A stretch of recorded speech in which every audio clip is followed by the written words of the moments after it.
Okay, welcome back to video number 2 on the Gilded Age. We're going to pick up with building the railroads. Building the railroads was extremely expensive. The railroads cost so much money that the government didn't even have the money to pay for the railroads to be built. Now, the government had promised to pay for the railroads to be built, but since there wasn't enough money in circulation, they decided to pay for the railroads in a different way. They decided to pay these railroads in land to build these tracks. And so there's going to be so much land given away that it's almost incomprehensible how much land is given away to these railroad companies. The two major players in the railroads were the Central Pacific and the Union Pacific. The Central Pacific and the Union Pacific are going to build what's called the Transcontinental Railroad.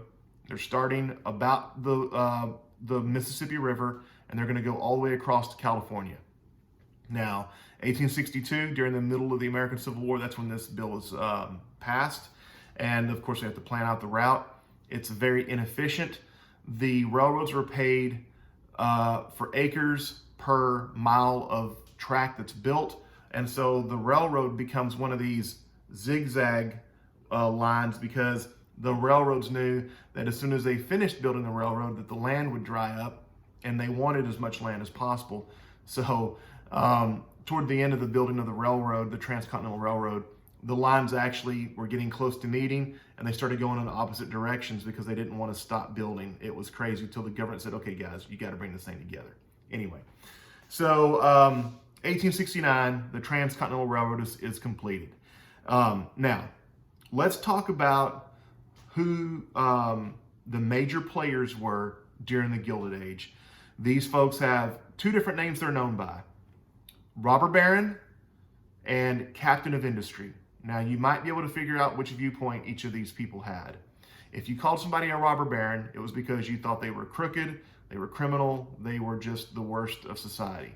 If you called them a captain of industry, then you considered them to be good at what they were doing. They had made their money because they were smart, because they were, perhaps genius in their field, and that's why they were to be given a compliment rather than a derogatory term such as robber baron. Let's go through who these people were. First one we have is Cornelius Vanderbilt. Cornelius Vanderbilt is the figurehead of the railroad industry. Now, he's not the only guy who owned a railroad. It doesn't even come close to that. But he's one of the wealthiest of the field. He's the guy who gets it really started and going good and going strong. He dominates the industry throughout the 1870s, but he's not the only one out there. Okay, he is going to eventually get bought out, if you will. Kind of takes a back seat, but that comes many years down the road. He'll live and become very successful until his death in the railroad industry. So it's not like he's going to lose out completely. One of the other robber barons that we want to talk about is John Rockefeller. Now, he's probably the most famous of all the robber barons / captains of industry. He even had a book written about him because one of the ladies who was the daughter of one of the other oil companies that he had bought out really hated him because she felt like he was a criminal, that he was working illegal activity by buying out all these oil companies and conglomerations to build his huge oil empire. And you can look at it from that direction, or you can look at it from the other direction, that he just really worked really hard and bought off these people because he had the ability to do so. It doesn't really matter how you look at it. Just know what he did, and know that he becomes the oil figure of the 1870s, 80s, 90s, and even into the 1900s. By 1879, John Rockefeller is going to own over 90% of the oil market in the United States. Now, I don't know if you know how big of a deal that is, but it's a big deal. Nonetheless, in 1911, the Supreme Court is going to break up Standard Oil in a landmark Supreme Court case. The funny thing about that is even though they broke him up, his subsidiary companies that are formed after the breakup, which of course he's a major stockholder in each one of these companies because they were his companies. It's not like the government could take away his companies. But long story short, he is going to become even wealthier after the breakup than he was before the breakup. By the way, ExxonMobil, Chevron, even Texaco, or some of the names of the companies that are going to be to these subsidiary companies that come after Standard Oil. Steel. Let's look at Andrew Carnegie. Andrew Carnegie was an immigrant, and he comes into the country very poor, but quickly works his way to the top by being just dedicated to his work, on time, busting his butt, and making things happen. He's going to rise to head what's going to become known as Carnegie Steel, and the steel industry is going to be absolutely critical for building railroads and for building skyscrapers, because instead of just building out of stone and going up, we're going to be using steel infrastructure to make sure those buildings are strong enough to withstand the pressure of being 10, 15, 20 stories tall. Last, we have J.P. Morgan. Now, you know his name. J.P. Morgan still has his name on a business, one of the few that actually still does, which is Chase Bank. J.P. Morgan is going to be buying out banks. He's going to be kind of the head bank of all the little banks. When the banks need money, they go see him, so his bank will supply money. He actually has so much money at one point that he's going to loan money to the U.S. government because the U.S. government's going broke. So that's how much money this guy has. He also buys Carnegie Steel later on in his life, and he's going to rename Carnegie Steel U.S. Steel. Now, U.S. Steel is actually still around. It's not nearly as big as it once was, but that's going to be the old Carnegie Steel that J.P. Morgan buys. So those are the robber barons and captains of industry. Let's move on to a theoretical thing here real quick. Social Darwinism versus the gospel of wealth. Social Darwinism was the prevailing idea back in the day during the Gilded Age that said that if you're poor, it's because you're stupid. If you're poor, it's because you're dumb. If you're poor, it's because you're lazy. If you're poor, it's because fill in the blank, okay? Rich people, many of them believe that, well, if you're poor, it's because you're not as smart as me. Look what I've done. Look how I've made my money. If you wanted to make money, you could go out there and do the same thing. That's going to change a little bit. You're going to have a new idea that comes along that says, if you're rich, maybe it's because you're smart. Maybe it's because you're better than your competitors. But not only that, but you now have an obligation to those poor people. You need to take care of them. You need to provide them with a living wage. You need to provide them with a place to live. You need to provide them with things that they need. Now, Carnegie writes this book, pamphlet, whatever you want to call it, called The Gospel of Wealth. And Andrew Carnegie, remember, he's the steel guy. He says, we have an obligation as wealthy people to help take care of the lesser, okay? We are going to take our money and we're going to spend it for charitable causes. We're going to build orphanages. We're going to build libraries for people. We're going to help build universities so people can get smarter so they can make more money. That's where the gospel of wealth kind of meets up with social Darwinism and one of these ideas. And what's going to happen is all of these wealthy people are going to start going, how much money can I give away? How much money can I donate to this cause? How much money can I give to this university? How much money can I spend on libraries? And it almost becomes a competition to see how much money they can give away for good causes that are meaningful in society. Now, just because they're doing this doesn't mean that everybody's going to love them and that their workers are going to just be like, oh, this guy, John Rockefeller, he's such a wonderful man. I love working for him.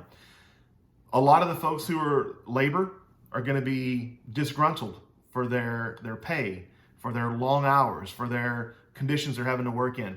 And so labor is going to start forming labor unions. You're going to see the growth of labor unions because they're working long hours, because their wages are low compared to what they want to be making. So you have several labor unions that are formed.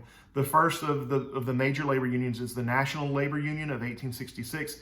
Now, that union is going to be quickly eclipsed by the Knights of Labor that's formed in 1869. The Knights of Labor is going to become one of the largest labor unions in the world. They're eventually going to have 250,000 members by 1886, but even they are not as big as the American Federation of Labor, which is going to be formed in 1886, which is founded by Samuel Gompers, a labor leader, Jewish labor leader in New York.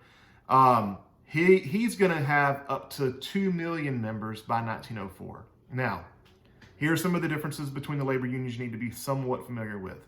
Number one, some of them pushed for strikes. Some of them even pushed for violence. Some of them had other ways to deal with getting their wages higher, or other forms to get what they wanted. The closed shop. If you go up north, now most of you guys that are taking a class here at TCC are local Texans, okay? In Texas, we do not have any businesses or any companies that you have to join a labor union to be a part of. But up north and other states, they have what are called closed shops, which means if you get a job for, let's say you work for Lockheed in, I don't know if Lockheed has a plant in Pennsylvania, but let's just pretend they do. If you work for Lockheed in Pennsylvania instead of Fort Worth, you might have to join a labor union to be actually an employee of that company. That's called a closed shop.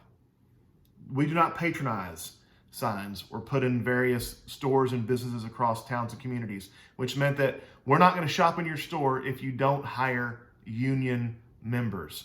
Now, I know that sounds kind of crazy for, coming from Texas, but that's how they were trying to grow their power and to get what they wanted from businesses.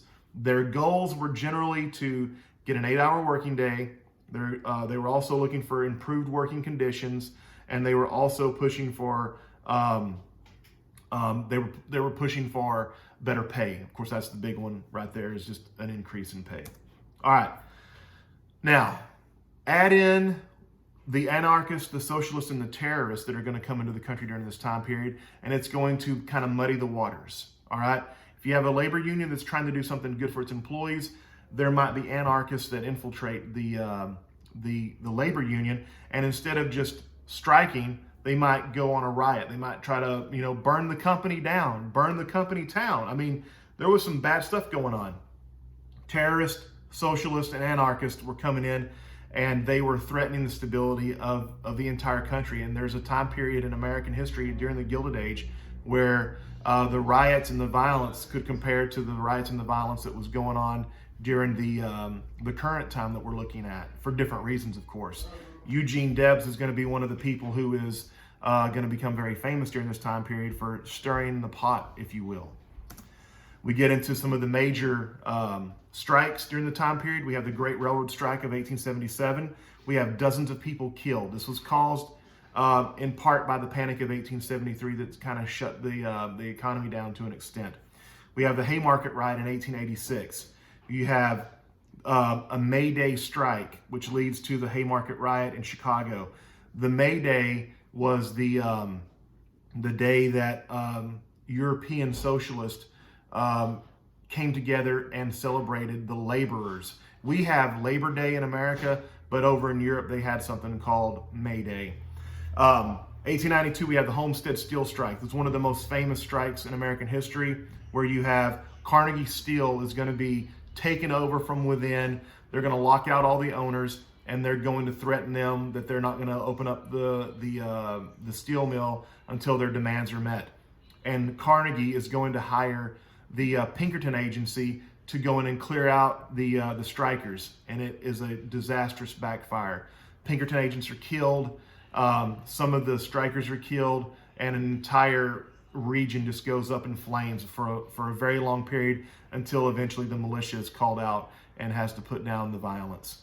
The Pullman Palace Car Strike of 1894 is a similar situation, and the U.S. government's going to be required to break that up because they're stopping railroad traffic and rioting in that zone.